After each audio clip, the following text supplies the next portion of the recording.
Warning, this video may contain content that may not be suitable for children or anyone else that is easily offended. Strong language, graphic content, nudity, bad jokes, and a possible idiot, aka myself, may be featured in the following clip. Viewer discretion is advised. Channel is not responsible for any damages that you receive watching this video.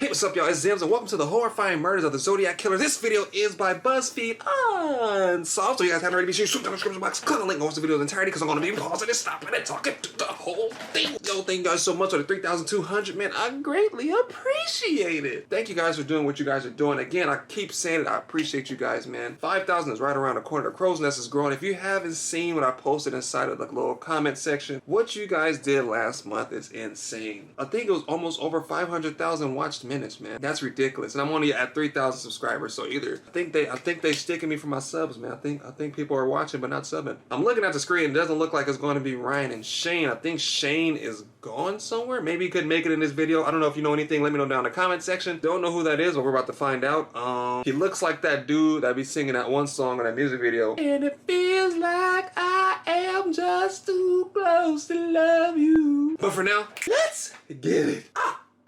And if you guys are new to the channel, my name is Zems, and welcome to the Crow's Nest. This week on BuzzFeed Unsolved, we're covering the Zodiac Killer. Right now, we are at the scene of his first crime, which at the time seemed like a good idea. Brent. But now that we're here and it's fucking pitch black, this is a horrible idea, so let's just get this over with. Sounds good. Let's do it.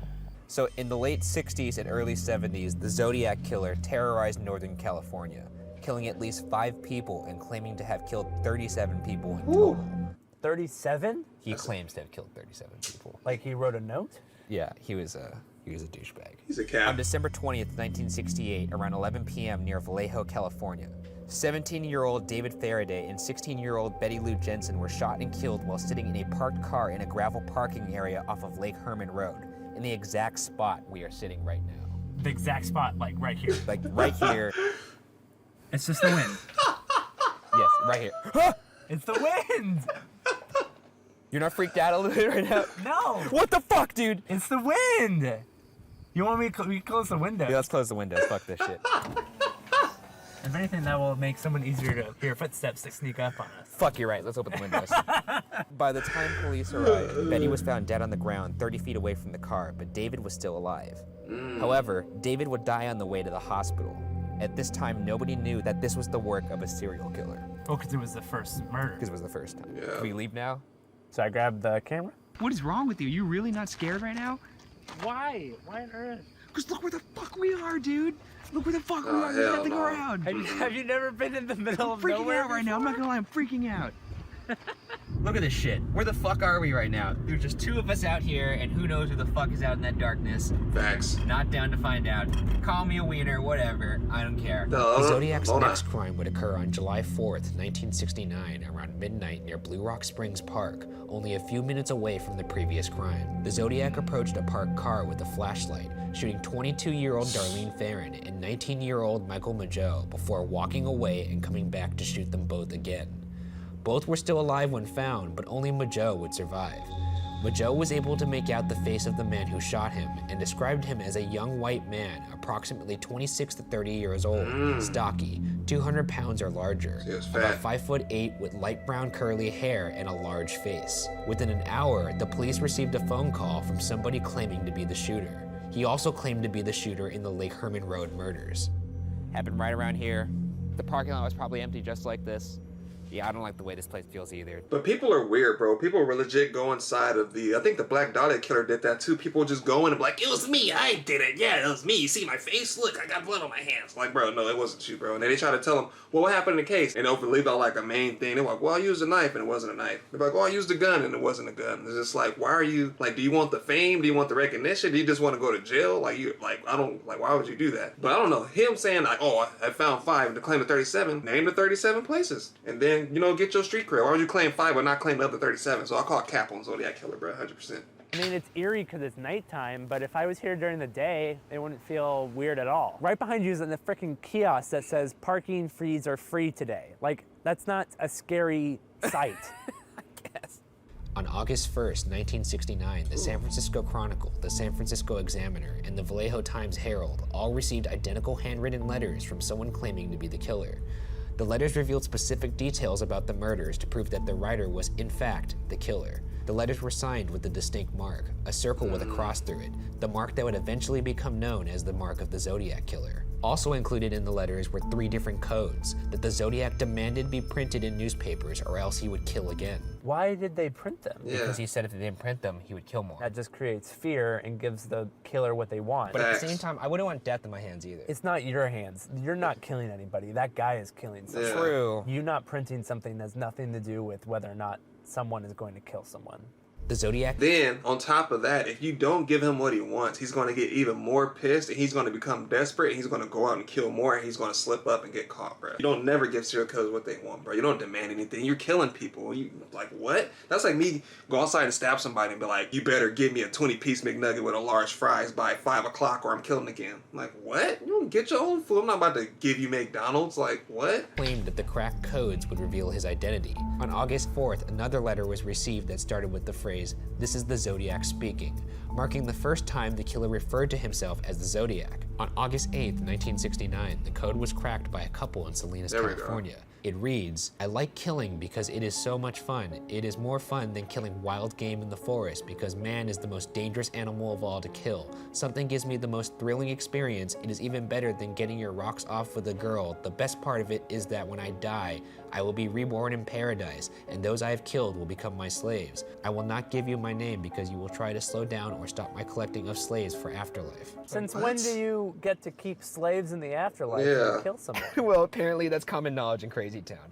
Also, this dude must have skipped class the day they taught run-on sentences because that shit was ridiculous. Also, this guy sounds like just the biggest bro douche ever, right? Killing is better than getting my nuts off with a girl? Like, He's a virgin. On September 27th, 1969, in Napa, California, 22-year-old Cecilia Shepherd and 20-year-old Brian Hartnell were picnicking on the shore of Lake Berryessa when Cecilia saw a man hiding behind a nearby tree and staring at her. After some time, the man came out from behind the tree, wearing an executioner-style hood over his head, with a Zodiac Killer symbol on his chest. He had a gun and a long knife, and used pre-cut rope to tie up Cecilia and Brian before stabbing them repeatedly. Cecilia would die at the hospital, but Brian Hartnell would survive, despite being stabbed 6 times in the back. Brian Hartnell described the man as being 5'8" to 6 feet tall. Heavy set, weighing about 225 to 250 pounds, with dark brown hair that he saw through the eye holes in the mask. A message was found on the side of Brian's car with the Zodiac sign, the dates of all 3 killings, and the words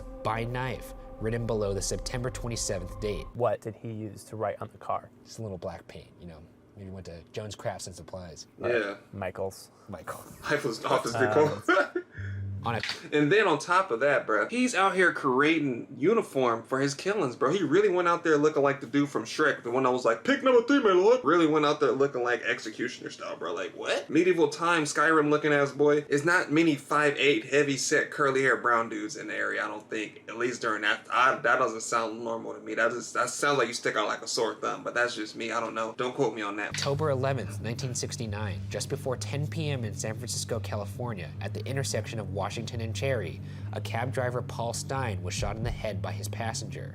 A teenage girl from her home across the street heard the shot, along with 2 other witnesses in her home, and got a good look at the man as he wiped down the car and walked away. They called the police and described the man as a white male between 25 to 30 years old, 5'8" to 5'9" tall, stocky, with a reddish-brown crew cut and heavy-rimmed glasses.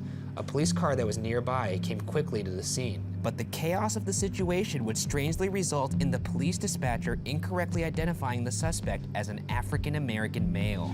Oh, that's crazy. They mistakenly did that, huh? Because white and black sound so damn similar. It's crazy. Classic. Way to go, fucking San Francisco police. Yeah. Are you kidding me? Yeah, when I saw that, I was like, God damn it. Oh my Lord. Anyways, that incorrect identification would prove to have disastrous consequences. Dummy. The police car driven by Officer Don Falk and Eric Zems would come up on a white male walking on the sidewalk described by Officer Falk as 5'10", 170 pounds, about 40 years old, wearing glasses with reddish hair and a crew cut, very similar to the description offered by the teenage girl. However, because they were looking for an African-American male, Falk and Zems left the man alone. Oh my watching him disappear into Presidio Park. The Ah. yeah, brutal, right? Right now we're coming up to where the two officers allegedly saw the Zodiac. They turned left on the Jackson right here. And they saw a white guy walking right here. So the officers think he walked down to the park and entered through here. And then that's where they lost him. The Zodiac would later comment on this interaction in a later letter in detail, making it very likely that Falcon Zems came into contact with the nation's most notorious serial killer at the time without even knowing it. A composite sketch would be drawn based on the two descriptions that would later become part of a famous wanted poster. This a Ted Cruz wanted poster? Yeah, it is. It's the one that everyone's going. Yeah. It's like Ted Cruz. Regardless, the theory's ridiculous because Ted Cruz wasn't even alive when the Zodiac was killing people. Case closed. It wasn't Ted Cruz unless he's a fucking time traveler. Unless he changed his birth certificate, man.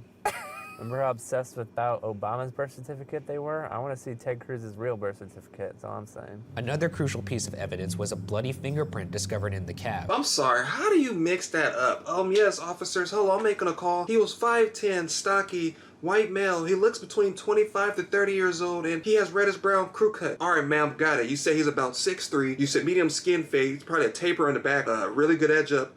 You said what, about 180 pounds? You said kind of athletic. All right, got it, man. We're sending officers your way. How the hell do you mess that up, bro? Whoever this dispatcher is, just know if you're watching this, you are the reason why that killer got away. You had one job. Your one job is to listen to details. That's it. That's all you gotta do. You just gotta listen and you gotta just give the message to the officers and send. I don't know if she did that to get them there faster or what, but oh my lord, this dude got caught. We can all know who it is. We'll never know now. But he wasn't 25 to 30. They say he looked 40, so he's an older type of person. But then again, people keep seeing him from a distance, so he may look young. However, the Zodiac also claims in a letter that it was planted by him to throw the cops off his trail. 2 days later, the San Francisco Chronicle gets another letter that claims responsibility for the cab driver Paul Stein's murder and includes a piece of Stein's blood-stained shirt. Even more horrifying, the letter also included, quote, "School children make nice targets. I think I shall wipe out a school bus some morning. Just shoot out the front tire and then pick off the kiddies as they come bouncing out." Yeah, he is savage. He also later included diagrams of bombs that could be used on buses. Where is he dropping these letters off? How does he get these letters to the press? I don't know. Also, like, the image of, like, That's the true. Zodiac sitting down in his little desk getting his, like, pen ready. I mean, he does seem like he'd be into calligraphy. Maybe. Right? This guy seems crazy enough that he's got a fucking quill pen. He has a letter writing desk. What's the name they call letter writing desks? Oh, fuck. I don't, There's a specific name. After this, a Zodiac task force was created so that multiple departments could share info. On April 20th, 1970, a letter to the San Francisco Chronicle included a cipher with the sentence, "My name is blank," which would later become a point of contention in potential suspects. The Zodiac would continue to send letters before stopping in 1971, only to send his last letter in 1974, where he claims to have killed 37 people and bizarrely reviews his viewing of The Exorcist, which he called, quote, "the best satirical comedy that I have ever seen," end quote. What? This guy... Can't imagine why he felt the need to write a Rotten Tomatoes review in his last letter, but... he had no friends. The only people he could talk to were the press and the police. Do you think he would be a frequent Yelper today if he were still alive? Yeah. Oh, he'd definitely be a fucking one-star Yelper. Review. Skipping forward, in 2002, the San Francisco Police Department was able to extract a partial genetic profile from a Zodiac letter from the saliva on the stamp. The profile was not enough to conclusively identify a single person, but enough to eliminate potential suspects. And with that, let's take a look at the suspects with the most circumstantial evidence against them. All right, let's get the it. first theory is from Gary Stewart, who believes that his father, Earl Van Best Jr., was the Zodiac killer. Gary Stewart published a book called The Most Dangerous Animal of All that presents this theory. Earl Van Best Jr. bears an uncanny resemblance to the composite sketch from the Paul Stein killing. His name also matches the number of characters in the My Name Is cipher. Finally, Stewart says a handwriting expert is virtually certain that Best's handwriting on his marriage license matches the writing of the Zodiac killer. Now, here are reasons why Best may not be the Zodiac. According to an administrator at the church where Best's marriage certificate came from, the handwriting is that of the priest and not Best himself, making the match that was virtually certain implicate the priest rather than Best. Where do you even go to get handwriting, like, certification skills? Probably from the fucking University of Phoenix. So is the priest slain in the name of the Lord? What did the University of Phoenix do to you? They're like a for-profit college. Are they? Furthermore, Best only matches the description of the Zodiac at the Paul Stein killing, but not the heavy-set, large-faced description of the Zodiac in the previous 3 killings. Gary Stewart also tried to test his father's DNA against the recovered 2002 Zodiac DNA, but investigators never complied, with the reason being not enough evidence to make a case. Gary Stewart has maintained this is a police cover-up. Number one, why do they say there was not enough evidence to comply? Yeah, why not just test against the DNA though? Yeah, does it like cost money, or like what's the reason not? Maybe that DNA lab is super poppin', like they just have no time for theoretical tests. The second and most famous theory is from Robert Greysmith, who believes that Arthur Lee Allen is the Zodiac killer. This theory is the basis for the 2007 film The Zodiac, starring Jake Gyllenhaal as Robert Greysmith. Who is that? Internet sleuth? Like us? He's definitely more credentialed than us. Okay. He has a card. Actually, Robert Greysmith was a political cartoonist at the San Francisco Chronicle that became obsessed with finding the Zodiac. After a decade of personal research, Greysmith wrote 2 books entitled Zodiac and Zodiac Unmasked that heavily implicate Arthur Lee Allen as the Zodiac. Here's Greysmith's case for Arthur Lee Allen. The day of the 3rd Zodiac attack at Lake Berryessa in 1969, Allen told his family he was going scuba diving at Lake Berryessa. Later that evening, he would come home covered in blood with a bloody knife in his car. And if you'll recall, the Zodiac murdered Cecilia Shepherd that day with a knife. 2 years later, in 1971, one of Allen's friends, Don Chaney, said that Allen called himself the Zodiac before the killer publicly referred to himself as the Zodiac. Wait. So he literally called himself the Zodiac? Hey Ryan, that's true. Call me the Zodiac from now on. That's How do my you nickname. even work that into a conversation? You know, right? The only time I could think of is when you go bowling and you write your name up on like the frames, like you write your name as the Zodiac, Right. And your friends be like, "Who the fuck wrote their name as the Zodiac?" Could you imagine if he's like super douchey about it too? Like he won't respond unless you call him Zodiac. You're like, "Arthur, you want to go out?" And you'd be like, "That's not my name." Yeah. Zodiac. Okay, Zodiac. Do you want to go out? Okay. Bruh, that's kind of some compelling evidence. I mean, then again, if they say something like, well, it kind of counts him out because of this happened, I'm going to be disappointed. Because if you come home on the same day with a bloody knife and stuff from the same area that this lady was killed at, and then you're going to call yourself the Zodiac before they even knew the killer had a nickname, it's looking pretty promising. He looks heavy set. He looks plain ass evil, bruh. If you go back and look at his face, bruh, he looks evil as shit. But looks can be deceiving. It's usually the ones that you never think it is. So it's like, we'll never know. And it all messed up because that lady, the dispatcher lady with the description, bro. We wouldn't even have to do theories. And he also said Allen told him he was planning to hunt people with a gun and a flashlight tied to it. What? You tell your friend that? I know. And you don't tell the He police. just laughs. I was like, oh, Zodiac. You're such a funny guy. You're such a trickster. Yeah. As a result of this information, the police would interview Allen a second time, where Allen would say his favorite book is The Most Dangerous Game, a book about a man who hunted humans, and a book referenced by the Zodiac in his first letter to the press. Mr. To Bond add did that. insult to injury, Allen was also wearing a Zodiac brand watch, which contained the same symbol the killer used. The police searched Allen's trailer home, where they found small dissected animals in a freezer, bloody knives, and sexual devices, but no direct evidence of the murders. Told you. Didn't I tell you, bruh? He wasn't getting no booty cheeks. I told you. He thought something's better than having a woman, but you got sexual devices. Get out of here, bro. You wasn't getting no skin. I don't even know who you trying to cap for, bruh. This dude was weird, bruh. He was dissecting animals. He lived in a trailer, bruh. It's him. I don't care what nobody said it. I'm putting my money on It's a him. weird thing to keep in your freezer. Yeah. Cut up animals and sexual devices. Oh, no, the sexual devices weren't in the freezer. That would be weird. No one wants a frosty dildo inserted into them. In 1974, Allen was convicted of child molestation, a crime for which he spent 3 years in jail. 3 years? Coincidentally, during this time, no Zodiac letters were received. In 1987, a San Jose jail inmate named Ralph Spinelli told police that Allen admitted to him that he murdered Paul Stein. In August 1991, Vallejo detective George Bauer interviews Mike Mageau, the man who survived the second Zodiac attack and saw the Zodiac without his mask on. When shown a lineup of photographs, Mageau picked out the man who shot him.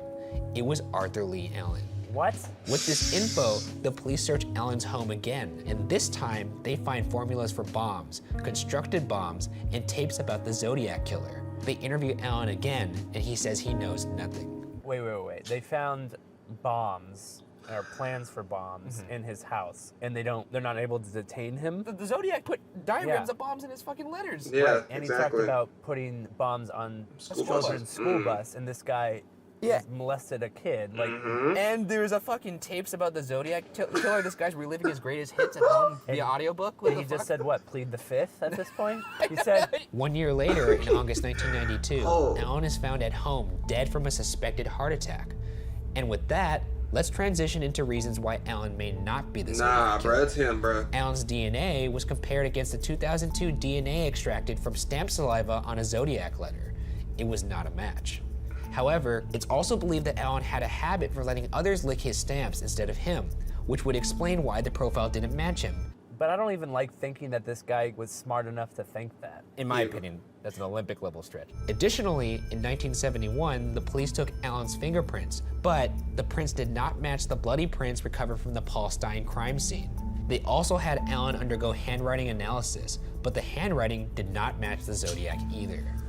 Alan also does not look like the sketch from the Paul Stein killing in the slightest, but it's worth mentioning that Arthur Lee Allen was considered the prime suspect for the Zodiac for most involved police departments, and is widely believed to be the Zodiac. I mean, they can say that if they want, but I mean, the dude could have put on disguises. Anybody can wear disguises, you get what I'm saying? Especially if I know I'm a criminal, you'd be like, hey, I need you to write. Let me see you write something. Obviously, I'm not going to write the way that I write because I know you want my handwriting for a reason. That's just common sense if you're a criminal. I'm not about to write how I write. You know what I'm saying? I don't know, bro. Like he said, I watched the little kitties. Who call kids kitties? Like, that's just creepy. I've never heard nobody call them, ooh, the kitties are getting off the school bus. School bus and kids, bro. The bombs matches up with the bombs in the paper. Tapes. Like, you're not no fanatic, bro. There's no way. You're a big fanatic and you just happen to line up most of the stuff. You got a gun and you got a knife. You got dissected animals. Usually dissected animals are serial killers. And they're just overlooking them. Well, the thing didn't match. The saliva didn't match. And then y'all didn't want to compare the other guy's DNA to the letter, but you want to compare his. So it's just like, I don't know. I don't even know what to believe anymore because they're not even putting the same effort between the criminals that they're suspected of doing the killings. You have to treat everybody the same. They're giving one person more blood samples and saliva, and then you got other people that they said they thought was it, and they're not doing no test at all. It's just like, are you really trying to catch them, or are you just ready to sweep it under the rug? Third theory is from retired Escalon, California police officer Harvey Hines,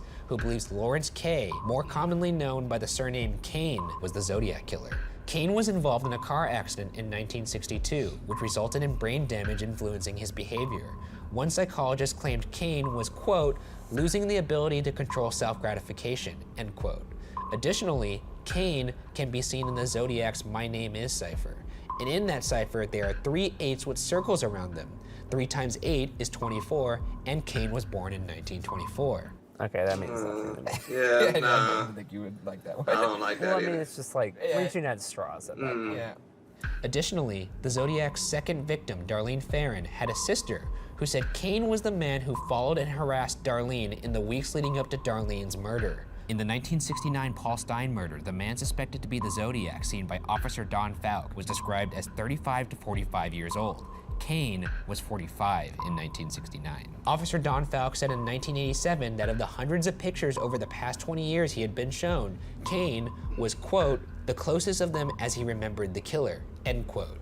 Kane also lived a 6-minute walk away from Mason and Geary, the location where cab driver Paul Stein was thought to have picked up his killer. In fact, an excerpt from Vallejo PD states, quote, investigation has placed K in the locales where several of the Zodiac's victims either lived or were killed, end quote. To piggyback on that sentiment, in 1970, Kane moved to South Lake Tahoe, and that year, a possible Zodiac victim that I didn't discuss earlier named Donna Lass disappears in South Lake Tahoe. Donna Lass also coincidentally worked at the same South Lake Tahoe hotel as Kane. That's crazy. But the last and arguably most damning evidence against Kane is about another Zodiac interaction I haven't discussed yet. On the night of March 22nd, 1970, on Highway 132 near Patterson, California, Kathleen Johns and her baby were tricked into riding in the Zodiac's car. After entering the car, the Zodiac told Johns that he was going to kill her and throw her baby out after her. As the Zodiac was about to make a turn, Johns jumped out of the car and ran into a nearby field with her baby and escaped. Despite some believing this is an unconfirmed Zodiac encounter, others believe a letter confirms this incident. Quote, so I now have a little list, starting with the woman plus her baby that I gave a rather interesting ride, end quote. The reason I bring this encounter up is because Kathleen Johns, unlike most surviving Zodiac victims, had extended FaceTime with the Zodiac.